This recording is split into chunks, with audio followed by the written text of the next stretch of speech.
আসসালামু আলাইকুম ওয়ারাহমাতুল্লাহি ওয়াবারাকাতুহু। ভাই ও বোনেরা, আজকের এই ছোট্ট গল্পে আপনাদের সামনে নিয়ে এসেছি দুই ভাইয়ের এক অসাধারণ কাহিনী। একদিকে প্রচুর ধনদৌলতের অধিকারী কিন্তু কৃপণ বড় ভাই রশিদ আহমদ, আরেকদিকে অভাবের সংসারেও নেক দিল, দানশীল ও পাখি প্রেমিক ছোট ভাই ফরিদ আহমদ। কিভাবে আল্লাহর রহমতে এক বৃদ্ধের খজানা ফরিদের জীবন বদলে দিল, আর লোভ ও হিংসা কিভাবে রশিদকে সবকিছু থেকে বঞ্চিত করল, চলুন শুরু করি এই সুন্দর নৈতিক গল্পটি। তাহলে শোনা যাক। এটা অনেক পুরনো যুগের কথা। এক গ্রামে দুই ভাই থাকত। বড় ভাই ছিল খুব ধনী, আর ছোট ভাই খুব গরিব অবস্থায় জীবন কাটাত।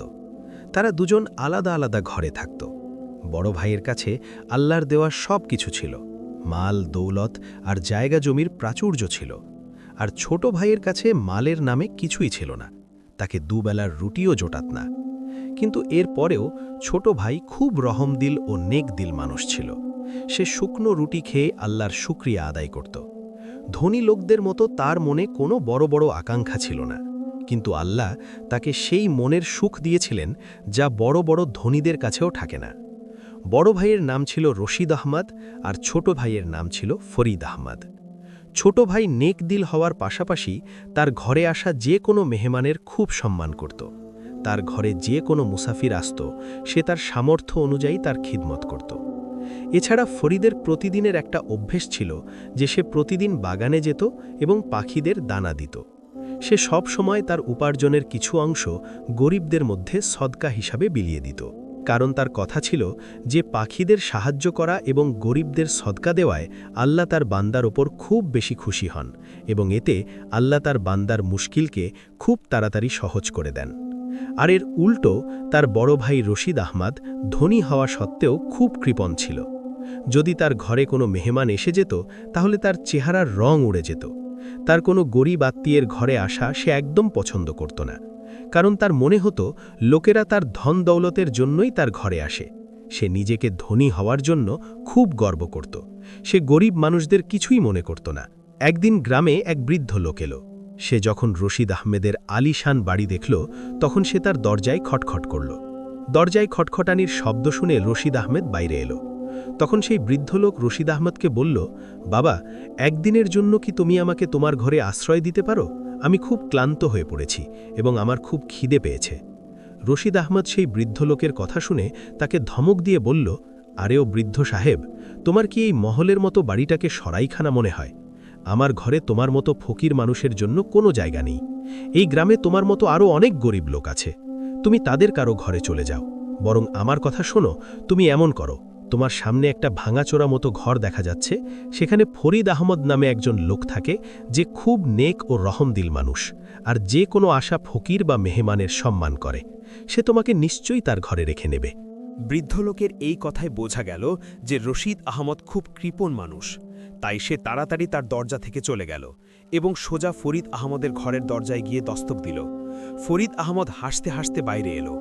বাইরে এসে ফরিদ সেই বৃদ্ধ লোককে বলল, বলুন হাজি সাহেব, কেমন করে তাশরিফ এনেছেন? বৃদ্ধ লোক উত্তর দিল, বাবা, আমি খুব ক্লান্ত হয়ে পড়েছি। তার আগে যে বৃদ্ধ লোক পরের কথা বলতে যাচ্ছিল, ফরিদ তাকে বলল, হাজি সাহেব, আগে আপনি ভিতরে তাশরিফ নিন, বাকি কথা আমরা ভিতরে বসে করব। তারপর ফরিদ আহমদ সেই বৃদ্ধ লোককে ঘরের ভিতরে নিয়ে গেল। বৃদ্ধ লোককে বসালো এবং তাকে প্রথমে পানি খাওয়ালো। পানি খাওয়ার পর সেই বৃদ্ধ লোক বলল, বাবা, আমি এই গ্রামে একটা খুব জরুরি কাজে এসেছি। বাবা, আমাকে রাত কাটানোর জন্য আশ্রয় দরকার। কাল সকালে আমি চলে যাব। বৃদ্ধ লোকের কথা শুনে ফরিদ বলল, হাজি সাহেব, আপনি এটাকে নিজের ঘর মনে করুন। আপনি এখানে যতক্ষণ থাকতে চান থাকতে পারেন। এটা শুনে সেই বৃদ্ধ লোক খুব খুশি হল এবং ফরিদকে দোয়া দিতে লাগল।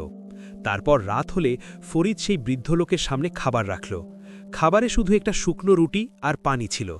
এটা দেখে সেই বৃদ্ধ লোক বুঝতে পারল যে ফরিদের অবস্থা একদম ভালো নয়, কিন্তু তার মন খুব বড়। বৃদ্ধ লোক সেই রুটি খুব খুশি হয়ে খেল। খাবার খাওয়ার পর সে ফরিদকে বলল, বাবা, আমি যে কাজের জন্য এখানে এসেছি, আমি চাই যে তোমাকেও সেটাতে সামিল করে নিই, যাতে তোমার অবস্থাও একটু বদলে যায়। ফরিদ এটা শুনে বলল, হাজি সাহেব, আমি আপনার কথা ঠিকমতো বুঝতে পারিনি। আপনি আমাকে কোন কাজে সামিল করতে চান? তখন সেই বৃদ্ধ লোক ধীরে ধীরে বলল, বাবা, আজ থেকে 50 বছর আগে আমি এই গ্রামেই থাকতাম। সেই সময় আমার কাছে মাল দৌলতের কোনো অভাব ছিল না। আমার কাছে অনেক সোনার সিক্কা আর দামি জিনিসপত্র ছিল। আমার পুরো পরিবার ছিল, যাতে আমার স্ত্রী আর 2 সন্তান ছিল। একদিন যখন আমার স্ত্রী ও সন্তানরা নৌকায় চড়ে অন্য গ্রামে যাচ্ছিল, তখন নৌকা উল্টে যাওয়ায় তাদের মৃত্যু হয়। কারণ আমি তাদের সাথে যাইনি, তাই আমি বেঁচে গিয়েছিলাম। আমার পুরো পরিবারের শেষ হয়ে যাওয়ায় আমার খুব দুঃখ হয়েছিল। আমি অনেক দিন পর্যন্ত ঘর থেকে বাইরে বেরোইনি। আমি বাইরের দুনিয়ার সাথে সম্পর্ক ছিন্ন করে ফেলেছিলাম এবং আমি এই সিদ্ধান্ত নিয়েছিলাম যে এখন আমাকে আমার বাকি জীবন আল্লাহর ইবাদতে লাগিয়ে দিতে হবে। এই সিদ্ধান্ত নিয়ে আমি একটা লম্বা সফরে বের হওয়ার কথা ভাবলাম, যেখানে আল্লাহর নেক বান্দারা থাকেন এবং সেখানে থেকে শুধু আল্লাহর ইবাদত করেন। আমার সফর খুব লম্বা হওয়ার কথা ছিল, তাই আমি আমার সব দৌলতকে কোনো নিরাপদ জায়গায় লুকিয়ে রাখার সিদ্ধান্ত নিলাম। তখন আমি আমার সব খাজানা একত্র করে পাশের জঙ্গলে লুকিয়ে দিলাম। কিন্তু 2টো সোনার ইট আমি নিজের কাছে রেখে দিয়েছিলাম, যাতে সেগুলো বিক্রি করে কিছু টাকা পেয়ে আমি সফরে যেতে পারি। তারপর আমি আমার সব দৌলত জঙ্গলে লুকিয়ে দিয়ে আল্লাহর তালাশে সফরে বেরিয়ে পড়লাম। সফর করতে করতে অনেক দিন কেটে গিয়েছিল। অনেক দিন সফর করার পর একদিন যখন আমি অন্য শহরে পৌঁছালাম, তখন আমার কিছু টাকার দরকার পড়ল। তখন আমি সেই সোনার ইটটা সেই শহরের এক জোহরিকে বিক্রি করার সিদ্ধান্ত নিলাম। যখন আমি সেই ইট নিয়ে জোহরির কাছে গেলাম এবং সেই সোনার ইটটাকে দেখালাম, তখন সেই ইটের দাম দেওয়ার বদলে জোহরির মনে লোভ এলো এবং সে আমার ওপর চুরির মিথ্যে অভিযোগ দিয়ে আমাকে ফাঁসিয়ে দিল। তারপর সেখানকার কোতোয়াল আমার কোনো কথা শুনল না এবং আমাকে চুরির অপরাধে কারাগারে ঢুকিয়ে দিল। আজ আমি অনেক বছর পর সাজা পূর্ণ করে আমার গ্রামে ফিরে এসেছি। এখন আমি আমার সেই লুকানো দৌলত বের করতে চাই, তাই আমি চাই যে তুমিও এই কাজে আমার সাথে থাকো। যদি তুমি আমার সাথে থাকো, তাহলে আমি সেই খাজানার অর্ধেক অংশ তোমাকেও দিয়ে দেব। ফরিদ আহমদ সেই বৃদ্ধ সাহেবের কথা শুনে খুব খুশি হল এবং তাদের সাহায্য করার জন্য প্রস্তুত হয়ে গেল। তারপর দুজনে সেই ঘরেই রাত কাটাল এবং সকালে সূর্য ওঠার আগেই তারা দুজন লোকের চোখ এড়িয়ে জঙ্গলে পৌঁছে গেল। জঙ্গলের ভিতরে পৌঁছে সেই বৃদ্ধ লোক একটা নকশা বের করল এবং জঙ্গলের রাস্তা দেখতে লাগল। যে যে নিশানা সেই নকশায় লাগিয়েছিল সেই অনুযায়ী সে জঙ্গলে চলতে লাগল। কিছুক্ষণ পর তারা দুজন একটা বড় গাছের নিচে পৌঁছে গেল। সেখানে পৌঁছে বৃদ্ধ সাহেব ফরিদকে বলল, এটাই সেই গাছ যার নিচে আমি খাজানা লুকিয়েছিলাম। তুমি এই জায়গাটা খুঁড়তে শুরু করো। ফরিদ খোঁড়ার জন্য ফাওড়া বের করল এবং সেই জায়গাটা খুঁড়তে লাগল। কিছুক্ষণ খোঁড়ার পর তার সে সিন্দুক চোখে পড়ল। সে ফাওড়া একপাশে রেখে সিন্দুক বের করে বৃদ্ধ সাহেবের সামনে রাখল। তারপর দুজনে সেই সিন্দুক নিয়ে ঘরে ফিরে এলো।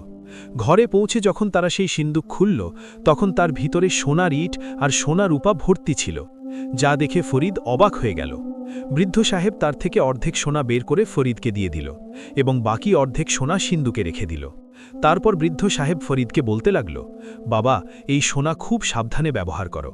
কখনো এমন না হয় যে তুমিও আমার মতো কোনো মুসিবতে পড়ে যাও, কারণ আমার কাছে তো শুধু 2টো সোনার ইট ছিল, যা দেখে জোহরির মনে লোভ এসেছিল এবং সে আমাকে ফাঁসিয়ে দিয়েছিল।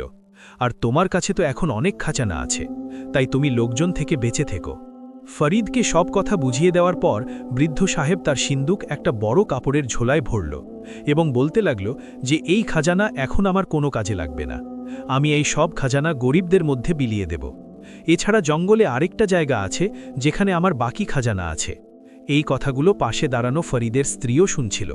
তারপর ফরিদ বৃদ্ধ সাহেবকে দরজা পর্যন্ত এগিয়ে দিল এবং যখন সে নিজের ঘরে ফিরে এলো, তখন তার স্ত্রী তাড়াতাড়ি তার কাছে এসে খাজানা দেখে খুশি হয়ে গেল। ফরিদের স্ত্রী বলতে লাগল যে এই খাজানা বিক্রি করে আমরা খুব ধনী হয়ে যাব এবং তারপর আমাদের সব আকাঙ্ক্ষা পূরণ করব। এরপর ফরিদ অল্প অল্প করে সেই খাজানা বিক্রি করতে শুরু করল। দেখতে দেখতে ফরিদের অবস্থা বদলাতে লাগল। ফরিদ প্রথমে তার পুরনো ঘরের জায়গায় একটা বড় ঘর বানালো, কিন্তু এত ধনী হয়ে যাওয়া সত্ত্বেও তার মনে একদম অহংকার আসেনি। তার ঘরে যে কোনো মেহমান আসত, সে আগের চেয়েও আরও বেশি করে তার মেহমানদারি করত। এছাড়া সে এখনও পাখিদের দানা দিতে ভোলেনি। সে প্রতি সকালে আগের মতো বাগানে যেত এবং পাখিদের দানা দিত এবং তাদের সাথে কথা বলার চেষ্টা করত।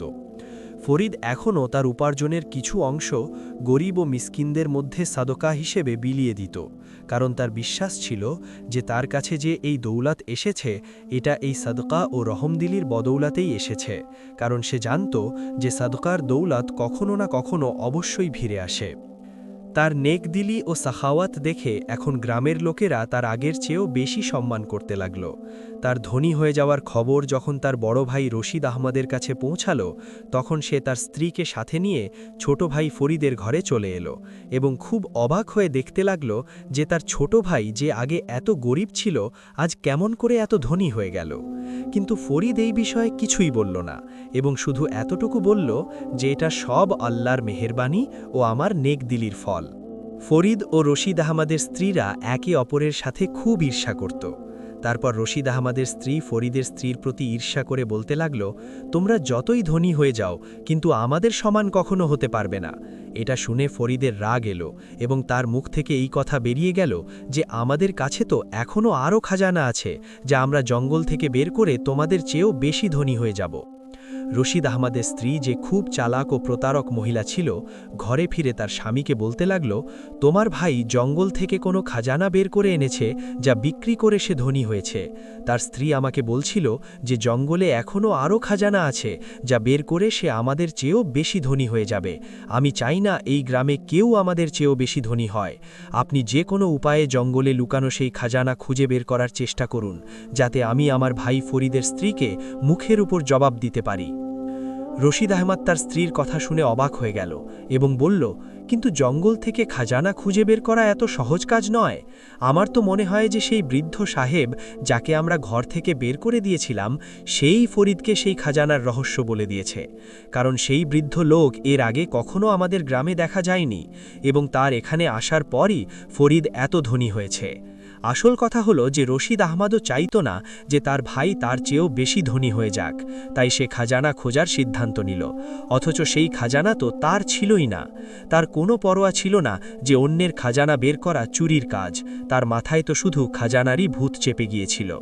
এখন সে সবসময় তার ভাই ফরিদের উপর নজর রাখতে লাগল। কয়েকদিন এভাবে কেটে গেল এবং তারপর কয়েকদিন পর সেই বৃদ্ধ সাহেব একবার আবার সেই গ্রামে ফিরে এলো। তখন রশিদ আহমদ তাকে গলি দিয়ে যেতে দেখে ফেলল। এখন রশিদ আহমদ সেই বৃদ্ধের প্রতিটি হরকতের উপর নজর রাখতে লাগল। গ্রামে ঢোকার সাথে সাথে সেই বৃদ্ধ সোজা ফরিদের দরজায় গেল। যখন সে ফরিদের এত বড় ঘর দেখল তখন সে খুব খুশি হলো এবং আল্লাহর কাছে দোয়া করতে লাগল, হে আমার পরওয়ারদিগার, এই সত্য ও নেকদিল মানুষটিকে আরও বেশি উঁচু স্থানে পৌঁছে দাও, কারণ এই তোমার বান্দা প্রতিদিন বাগানে গিয়ে পাখিদের দানা দেয় এবং তাদের খেয়াল রাখে, আর এই তোমার বান্দা তার উপার্জনের কিছু অংশ গরিব ও মিসকিনদের মধ্যে বিলিয়ে দেয়। হে আমার পরওয়ারদিগার, তুমি তার রিজিকে বৃদ্ধি করো। এসব দোয়া করার পর বৃদ্ধ লোক ফরিদের দরজায় দস্তক দিল। ফরিদ যখন বাইরে এলো তখন বৃদ্ধ সাহেবকে দেখে তার চেহারায় হাসি এলো। ফরিদ বৃদ্ধ সাহেবকে ভিতরে আসতে বলল, কিন্তু বৃদ্ধ সাহেব বলল, বাবা, আমি একটা খুব জরুরি কাজে এখানে এসেছি, তুমি কিছুক্ষণের জন্য আমার সাথে চলো, আমার তোমার সাথে একটা খুব জরুরি কথা আছে। তারপর ফরিদ ও সেই বৃদ্ধ লোক দুজনে জঙ্গলের দিকে চলতে লাগল। রশিদ আহমদ তাদের পিছু নিল। বৃদ্ধ লোক ফরিদকে বলতে লাগল, বাবা, হতে পারে যে কয়েকদিন আমি এখন এই গ্রামে ফিরে না আসি, তাই আমি তোমাকে সেই দ্বিতীয় খজানার রহস্য বলে যাচ্ছি, যা এই জঙ্গলেই আরেক জায়গায় লুকানো আছে। আমার চলে যাওয়ার পর তুমি সেই খজানা বের করে নিও এবং সেটাকে তোমার কাছে নিরাপদে রেখো। সময় হলে আমি সেই খজানা তোমার কাছ থেকে নিয়ে নেব। কিছুক্ষণ জঙ্গলে চলার পর তারা খজানার জায়গায় পৌঁছে গেল এবং তারপর বৃদ্ধ সাহেব ফরিদকে সেই খজানার জায়গা দেখিয়ে দিল। রশিদ আহমদ যে তাদের পিছু নিয়েছিল সে সব দেখছিল। সে সব রাস্তা তার মনে রেখে নিল যেখানে খজানা লুকানো ছিল এবং তারপর খুশি খুশি সে নিজের ঘরে ফিরে এলো। ঘরে পৌঁছে সে তার স্ত্রীকে বলল যে আমি খজানার সব রহস্য জেনে গেছি, এখন খুব তাড়াতাড়ি আমি খজানা সেখান থেকে বের করে নেব। এটা শুনে রশিদ আহমদের স্ত্রী খুব খুশি হলো এবং বড় অহংকার করে বলতে লাগল, এখনই গ্রামে আমাদের চেয়ে বেশি ধনী কেউ হতে পারবে না। অহংকার করার সাথে সাথে সেই মহিলা খুব নাদানও ছিল। এই অহংকারে সে সোজা ফরিদের ঘরে গেল এবং ফরিদের স্ত্রীকে বলতে লাগল, এই গ্রামের সবচেয়ে বেশি ধনী তো আমরাই থাকব, কারণ আমার স্বামীকেও জঙ্গলে একটা খজানার জায়গা পাওয়া গেছে, যা বের করে আমরা আবার তোমাদের চেয়ে বেশি ধনী হয়ে যাব। এত বলে সে গর্ব করে নিজের ঘরে ফিরে গেল।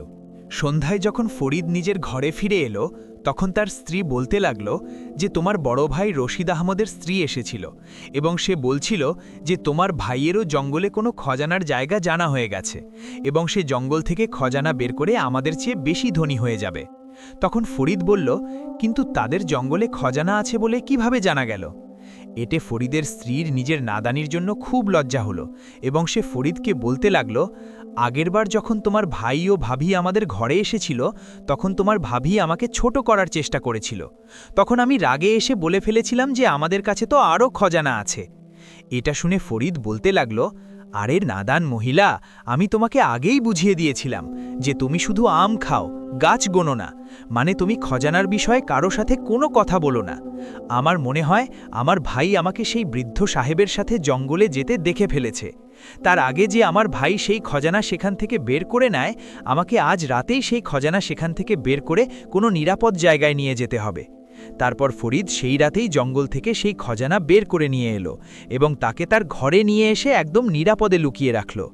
পরের রাতে রশিদ আহমদ জঙ্গলে সেই জায়গায় পৌঁছাল এবং খজানা খুঁড়তে লাগল। কিন্তু যখন সে দেখল যে সেখানে কোনো খজানা নেই, তখন সে খুব অবাক হয়ে গেল এবং ভাবতে লাগল যে তার ছোট ভাই তো খুব চালাক বেরিয়েছে। হয়তো সে আমার এই হরকতের বিষয়ে আগেই জেনে গিয়েছিল এবং সে আমার আগেই এখান থেকে খজানা বের করে নিয়ে গেছে।